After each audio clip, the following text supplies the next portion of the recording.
दोस्तों नमस्कार, मैं मनीष चौधरी आप सबका स्वागत करता हूं अपने YouTube channel learn with Manish Chaudhary में। दोस्तों जैसा कि आपने देखा कि मैंने DFCCL रिक्रूटमेंट को लेके बहुत सारी वीडियोस बनाई हैं एंड उम्मीद करता हूं कि आपको वो हेल्पफुल भी रही होंगी।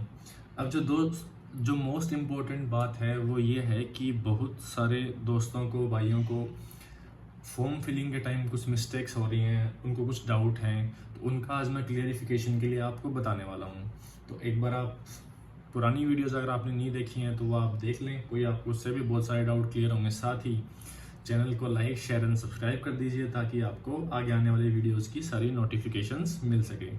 सो दोस्तों आज हम बात करते हैं कि DFCCL के रिक्रूटमेंट के लेके जो कॉमन डाउट्स हो रहे हैं उसके लेके एक DFC ने जो है FAQ यानी कि फ्रिक्वेंटली आस्क्ड क्वेश्चन का एक नोटिस जो है वो रिलीज़ किया था। तो उसके बारे में हम डिस्कशन करने वाले हैं। ये सब इसका मैं एग्ज़ाम हेल्पलाइन डेस्क, उसकी मेल आईडी जो है आपको अभी बताने वाला हूँ कि आपको कोई डाउट हो। जहाँ तक मेरे को सब क्लियर है वो मैं आपको बता पा रहा हूँ, हेल्प कर रहा हूँ। बाकी मैंने कमेंट्स में ऑलमोस्ट सबके डाउट पड़े हैं और उनके बाद में आज डिस्कशन भी करेंगे। ठीक है, तो आप चलिए देखते हैं कि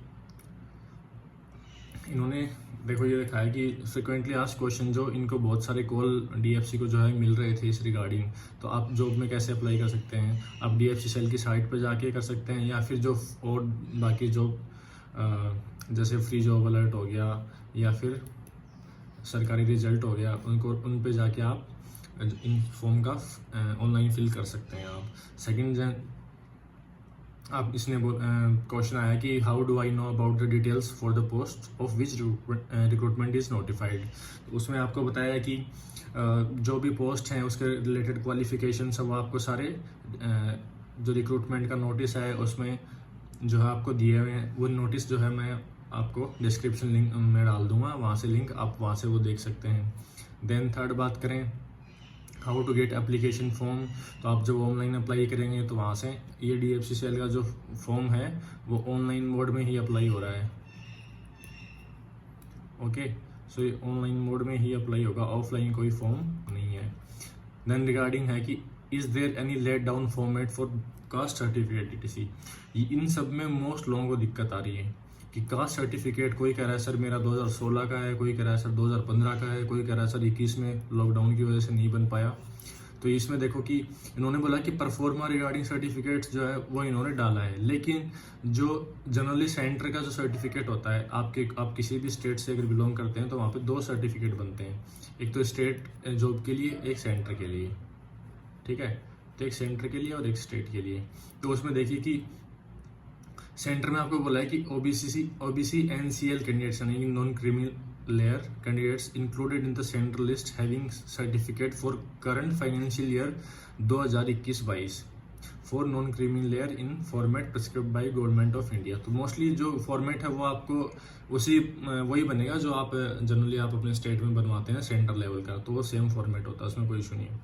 इन्होंने बोला कि अगर आपके पास 2021-22 का नहीं है तो आपको to illustrate the validity of non creamy layer certificate issued during any month of the financial year 2021-22 covering 3 preceding financial years. यानी कि आपके पास अगर मान लीजिए आप अभी नहीं बनवा पा रहे हैं और बाद में आप जब भी DV से पहले 2021-22 इस ईयर में आप जो है सर्टिफिकेट बनवाते हैं OBC का, तो आपको वो DV के टाइम वो वाला सर्टिफिकेट, DV के टाइम वो जो नया वाला सर्टिफिकेट प्लस अभी जो आपको अगर वो आपके पास नहीं है तो आप इसमें 2018-19 का जो फाइनेंशियल ईयर का सर्टिफिकेट है या फिर आपके पास 19-20 का हो या फिर 20-21 का हो, तो इन तीनों में से आप जो है अटैच करके वो अपलोड कर सकते हैं। ये अपलोड करेंगे, लेकिन जब आप DV के टाइम जाएंगे तो आपको न्यू वाला यानी कि आपको 2021-22 वाला जब जैसे भी न्यू बनाएंगे, जैसे भी लॉकडाउन ये होता है DV के पहले आपको टाइम मिलेगा थोड़ा, तो उसमें आप न्यू वाला प्लस आपको जो ओल्ड वाला है यानी कि इन 3 फाइनेंशियल ईयर वाला जो है वो आपको साथ लेके जाना है। ठीक है, जो आपने अपलोड किया है। तो ये बोल रहा है कि इनमें से अगर कोई है तो आपको एक्सेप्ट किया जाएगा एनी अपॉइंटमेंट्स और recruitment which would be valid during the period April 2021-22। Okay, so उम्मीद करता हूँ आपको ये समझ में आ गया। EWS का भी क्लैरिफिकेशन दिया इन्होंने। देखो कि EWS जो कैंडिडेट हैं उन्होंने अगर फाइनेंशियल ईयर प्रायर 2021-22 का उनको नहीं हो तो, लेकिन उसका पास अगर 2020-21 का है तो वो जो है वो भी उसमें अपलोड कर सकते हैं। साथ में बाद में नया प्लस ये पुराना वाला आप उसमें लगा सकते हैं। Okay, so where should I take the what care should I take the precaution regarding filling up the application form। तो इसमें आप जो रिक्रूटमेंट है उसमें सारे जो आपको इंस्ट्रक्शन दिए हुए हैं वो आप एक बार सारे पढ़ लेना। बहुत से लोग जल्दबाजी में बहुत सारी गलतियां कर रहे हैं। कोई जो है फ़ोटो की जगह साइन अपलोड कर रहा है अपनी, तो देखो इस टाइप की मिस्टेक्स नहीं होनी चाहिए, क्योंकि अगर आप फ़ोटो की जगह अपने साइन अपलोड कर दोगे, जब एडमिट कार्ड आएगा तो उसमें फ़ोटो की जगह आपका क्या आएगा, आपका सिग्नेचर आएगा एंड देन नीचे वापस उसके नीचे फिर सिग्नेचर आएगा। तो ऐसे ही फॉर्म को एग्जामिनर कैसे एक्सेप्ट करेगा, तो अब वो अभी आप सोचो। अब नीचे एक उन्होंने दिया है कि candidate should ensure that they have requisite qualification from recognized board university institute as on date of closure of submission of application as mentioned in recruitment notice. Those awaiting results of the final examination for the prescribed qualification are not eligible, hence should not apply। इन्होंने बोला है कि recruitment का जो last date यानी कि 23 मई है, वहाँ तक आपका अगर फाइनल रिजल्ट आ जाता है और आप पास हैं, यानी कि आपकी डिग्री पूरी हो गई है, देन आप 23 मई तक अप्लाई कर सकते हैं। अगर आप 23 मई को तक अप्लाई कर रहे हैं और आपका रिजल्ट नहीं आता है, यानी कि आप अवेटिंग है रिजल्ट में, अपीयरिंग है अभी ग्रेजुएशन, तो आपको अप्लाई नहीं कर सकते। यानी कि इसमें पास्ट जो हैं जिन्होंने पूरा ग्रेजुएशन पास कर ली है वो लोग या डिप्लोमा पास कर लिया वो लोग ही इसमें अप्लाई कर सकते हैं। प्रोसीजर जो है रजिस्टर ऑनलाइन एप्लीकेशन या DFCCL की आप वेबसाइट पे जा सकते हो, या फिर जो डिफरेंट जो आप ऑनलाइन वेबसाइट फॉलो करते हो फॉर्म फिल के लिए वो भी हैं।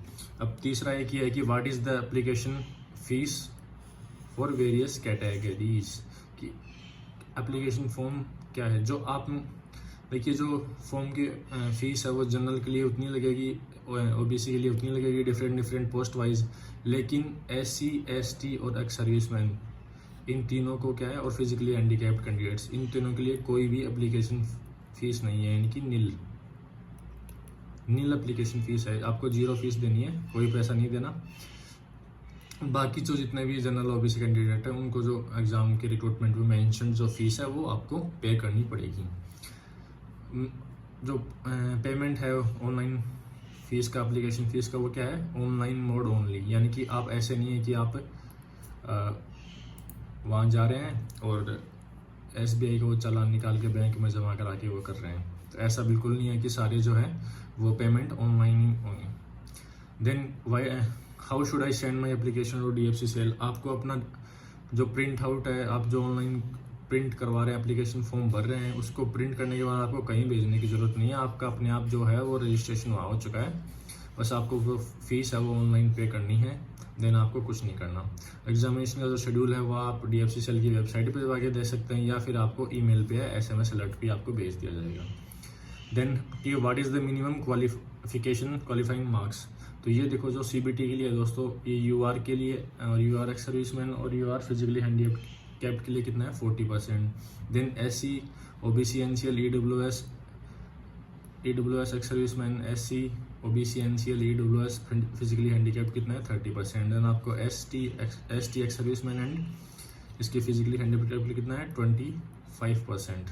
ओके, सो नेगेटिव मार्किंग इसमें देखो, अगर आप नेगेटिव मार्किंग देखते हो 1/4 मार्किंग हो, यानी कि अगर आपका 1 नंबर का क्वेश्चन है तो आपके नेगेटिव करने पर उसमें 0.25 नंबर आपके डिडक्ट होंगे, 1/4 नंबर आपके डिडक्ट होंगे फॉर ईच रॉन्ग आंसर। जो कंप्यूटर बेस्ड का डिटेल्स है वो आपको सारे मल्टीपल चॉइस है। ये जो 13 पॉइंट जो है ये बहुत ही इम्पोर्टेंट है, most important. What is the purpose of help desk provided at online portal.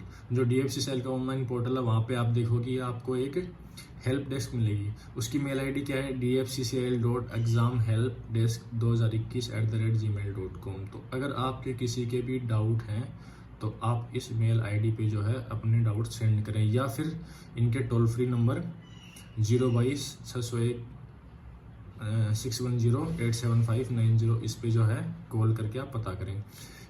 जो कुछ कॉम्प्लिकेटेड डाउट्स हैं वो इनसे आप पूछोगे तो बेटर रहेगा काफ़ी, क्योंकि मिस गाइड किसी को करें हम भी वो अच्छा नहीं लगता। जो हमको पता है जेन्युइन वो हम आपको बताते हैं, बाकी जो कुछ कॉम्प्लिकेटेड क्वेश्चंस हैं वो आप यहाँ पे हेल्प डेस्क पे आप पूछ सकते हैं। देन जो फॉर्म फिलिंग का जो है 30 डेज है, ये 24 अप्रैल को स्टार्ट हुआ था फॉर्म। 24 अप्रैल से लेके आपको 30 मई तक जो है आप इसमें अप्लाई कर 23 मई सॉरी आप 23 मई तक जो है इसमें अप्लाई कर सकते हो, यानी कि आपको 30 डेज जो है रिक्रूटमेंट के लिए दिया जाएगा। एज रिलैक्सेशन जो बाकी आपको कैटेगरी जो मिलता है, जो 3 साल का 5 साल का, वो सेम वैसा ही है। और जो रेगुलर एम्प्लॉयज़ हैं DFCCL को, उनको 8 साल का जो है मिलेगा। देन स्टेटस आपका एग्ज़ाम इंटरव्यू रिगार्डिंग आपको मेल पे आ जाएगा, आपको SMS अलर्ट आ जाएगा। एग्ज़ाम जो मेडिकल स्टैंडर्ड है, इस पर भी एक डिफरेंट जो है मैं वीडियो बना दूंगा, सोच रहा हूँ इस पर जैसे भी समय मिलता है। तो ये देखिए, इसमें इंडियन रेलवे का जो भी मेडिकल मैनुअल है सेम वही DFC फॉलो करता है, हालांकि थोड़ा सा फ्लेक्सिबल मान लो आप रेलवे से, पर पैटर्न जो है वो रेलवे जैसा ही होता है। तो इसमें मेडिकल स्टैंडर्ड जैसा आपको पता है कि A1 A2 B1 B2 जो मेडिकल स्टैंडर्ड है रेलवे के हिसाब से, उसी के हिसाब से हर पोस्ट के लिए आपका मेडिकल एग्जामिनेशन होगा। Then verification of eligible candidate undertaker, तो जो आप जब डॉक्यूमेंट वेरिफिकेशन होगा तो आपको वो सारे ओरिजिनल डॉक्यूमेंट आपके चेक करेंगे, उस टाइम जो है वेरिफिकेशन उनका होगा। ये सब आपको डॉक्यूमेंट्स DV के टाइम लाने पड़ेंगे। और जो नो ऑब्जेक्शन सर्टिफिकेट है वो किस किस को लाना पड़ेगा, जो लोग government, semi government, public sector यानी कि PSUs में या ऑटोनोमस बॉडी में जो काम कर रहे हैं, उनको अपने संस्था में यहाँ से नो ऑब्जेक्शन सर्टिफिकेट किसके टाइम ले जाना पड़ेगा, DV के time. Okay, am I clear? Okay.